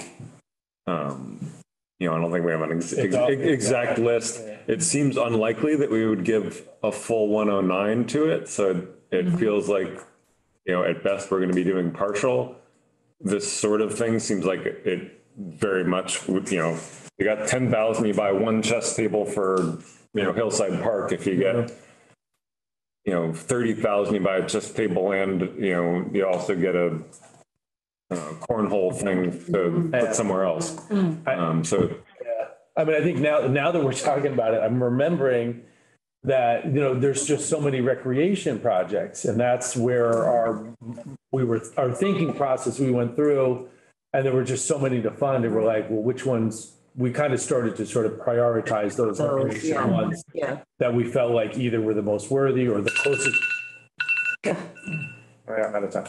And so that's why we left it, and because it's such a huge amount, and so we can only partially fund at best some of them. I think it makes sense to like return to this one when we see if we have like extra money that could be, and that's something that I can follow up with Christy about, like, stuff, unless she wants to speak to it right now. But I agree, this is something that it's not one big thing, so. Right. Now I remember, that's why we left those all as TBDs. Yeah. Kind of. Right. Well, and there's that, and then there's also like the Highland Park signage, which is in capitals, so that's, these are the tricky ones right here. So, I mean, even though it seems like it's like low hanging fruit to go with the TBDs, Yeah. You know, for a reason. Yeah. right, that's why we did that. Now I remember, and that's why we did it. We're like, yep. I don't know. I mean, I feel like we should focus on and this is what I remember us saying, we should focus on getting some of these ones done. You know, and I feel like I look at, you know, I don't say optics, but in terms of like, oh, here's a project that's partially funded. We can help them finish it, and then it seems really good. Like we helped another project get done, and that's like feel like that's part of like what our job is to like push them over that, push them over the line, and maybe that just not funding those ones at all for now. Yeah, I also wanted to mention. Oh, I forgot what I was. Oh, when you mentioned like the signage being at, you know, possibly getting capital funding.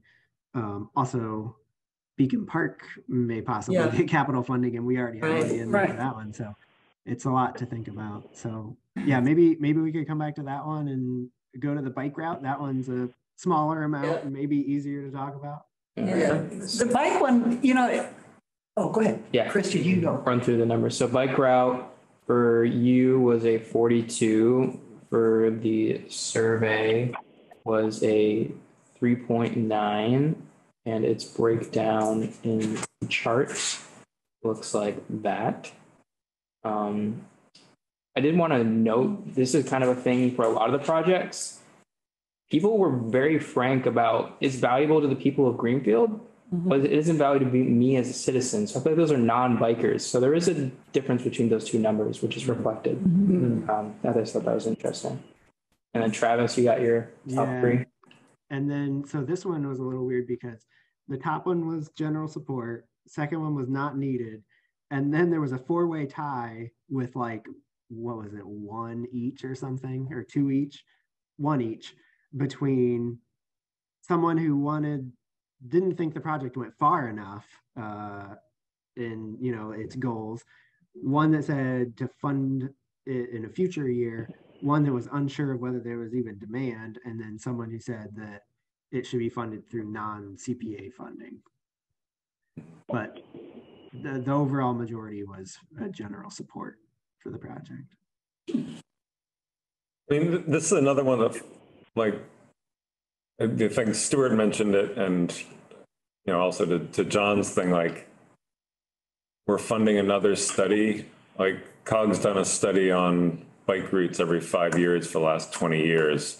So far, we have, you know, a mile of actual dedicated bike trail. It cost $1 million and is like coming to pieces, and it's going to get wiped out next time we have a big storm anyway. You know, this is on road.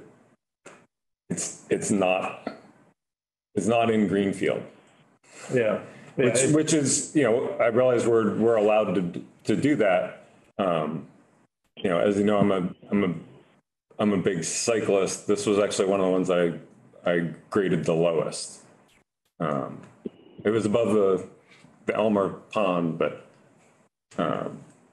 well, and another thing I'll add on this one is, you know, when we talked about some of the other projects with the capital funding, this is one where there's potential, you know, funding from another CPC that we have to vote first, just like the capital funding. So that's another like, but it's also another one of those things that like, unfortunately, it would delay the project an entire year, but we could, you know, the same with like capital funding, we could say, we're not funding it this year, but if you get funding from another source, then come back to us and we can maybe help finish off the funding, you know. So that's just another way to think about it too. Wonder if I could ask George, if Deerfield votes no, does that mean that the project really doesn't have any integrity? Yes.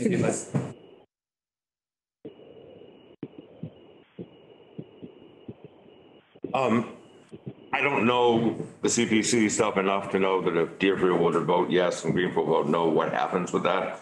You guys would know that better than me. One thing I remember hearing you say was that you could make it a contingency, that if you were to vote yes, it would be contingent upon the Deerfield money coming in. So Travis, could you indulge me with one other comment? Sure. I thought, Garth, you said it's on-road, and I just wanted to be clear, the proposal is for an off-road trail. Yeah, no, Okay. in Deerfield. Yes, but I thought you said on-road, so I just want to make sure that was clear to everybody. George, I have a question about that, and I still have to get over the bridge though, right? Correct, yes. And to me, that's a little bit of a non-starter because that bridge is the killer. The bridge is the hardest part of the whole thing. Once I'm over the bridge, okay, I'm in Old Deerfield like Mint, but I mean, I've ridden down that millions of times, right? Getting over that bridge is the killer. And if I could get over the bridge, I could get over to the Turner's Falls path, or I can get down to Old Deerfield. But getting over that bridge, man, that's to me is the Gordian knot. That's the thing that I'd like to see the survey figure. I want to be underneath the bridge where the people can't get at me. And so that's a hard one. Once I'm over there, like, yeah, I can just turn and go through there. And once I'm in Old Deerfield, there's no cars, it's Mint. I wasn't trying to alter your opinion. No. I was just trying to make sure factually people understood what I was proposing. No, so that still would be a tough thing a survey. How would a survey, in your opinion, how would it be able to attack that or work that problem out? I'm not sure what you mean by a survey. It would be a feasibility study. Well, a survey. So, okay. Currently it's a feasibility study to connect Old Deerfield through through the fields and some abandoned roads that would come back out basically right at the bridge. Right. It's as close as possible. Correct. Right. It's not a proposal for putting the $1 million bridge across the Deerfield. No, I know that. I'm aware of your time. I don't want to take. Anyway. Tom, you want to say something? Yeah. I just think this should be, I don't know, I think this should be looked at by FERCog.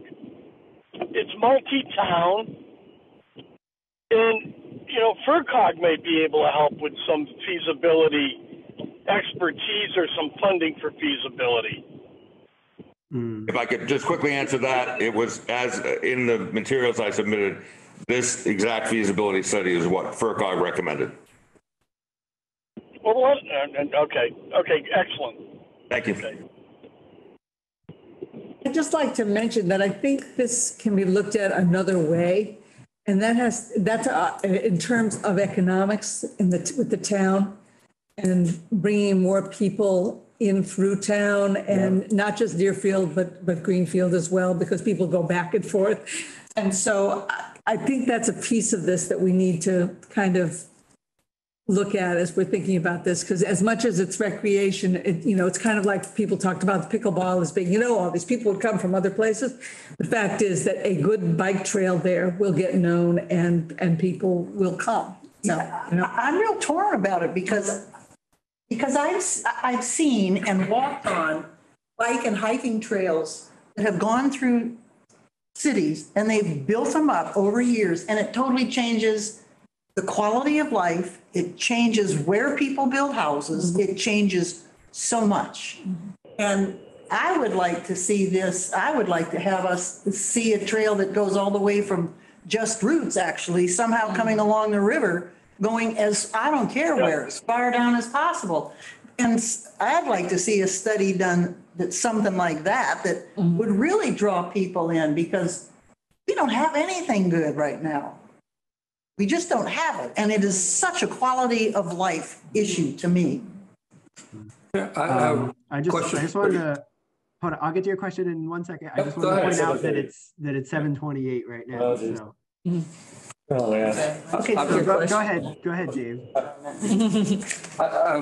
I'm trying, I don't want to be argumentative with John, and I haven't ridden a bicycle in a couple of years now. It seems to me as though the Gordian knot is something that might be overcome by just getting off your bicycle and walking it across the bridge and getting it back on the path. Yeah, well, you can try it and let me know how it goes. Is that not a good idea? It's not, not really. I mean, There's a sidewalk, isn't there? There's a Not sidewalk on there. the southbound side. It's a marked bike lane that's filled with shards of stuff. it is a really dangerous, and it's around a corner. It's a bridge problem everywhere. And it's a particularly bad intersection because a lot of people, when they go, if you're coming from Greenfield, you go over the bridge and you turn left across the traffic that's coming up Route 5 and 10 to get to the Turner's Falls bike path. So in my, in the perfect world, like what's talking about, you want to connect the bike trail in Turner's, which is kind of cool. Yeah. Very cool. And it's got that awesome bridge. And then you get off the bridge and you're in the rail yard, and then to connect anywhere else, you got to go there. And that's the sucky part. Which is where the Warner, stone and gravel trucks are always come bombing down there. What I would like to see is the bike trail go where the Meadows Golf Course is, along there and underneath the bridge. Yep. Yeah. That would be awesome. Yeah. But nevertheless. Motion to adjourn. Oh, wait, sorry. I just hold on. Christian's got something. Okay, I just want to say, I don't want to make you guys have more meetings than you need to, but when it comes down to it, we're going to really need the language and the exact numbers really down and accurate. So if you guys are going to plan on continuing to discuss things at the next meeting and then vote, I'm going to be sitting here really having to focus on making sure things are accurate. And I do my best, but if you guys do a vote and if there's something wrong, it's going to mess up the whole timeline. So I don't know. I would potentially suggest having an extra meeting next week. That's just my idea. Yay. How do people feel about that? I'm going to open my calendar. I will be able to make it. Yeah. Is it possible to meet on a Wednesday for a special meeting? Not for me. No. Yeah. I think, okay. Wednesdays are booked through May. I think so. Christian, my understanding would be like, if we continue to discuss, we could discuss until we're done, and we look at a chart like this and we say, yes, those are the numbers we want. And then then the motion's just going to be like a formula, right? Where we just we recommend, and then we look at this chart. To recommend 20,000 for the barns. 20,000 from historic and 10,000 from flexible to barn rehabilitation or whatever.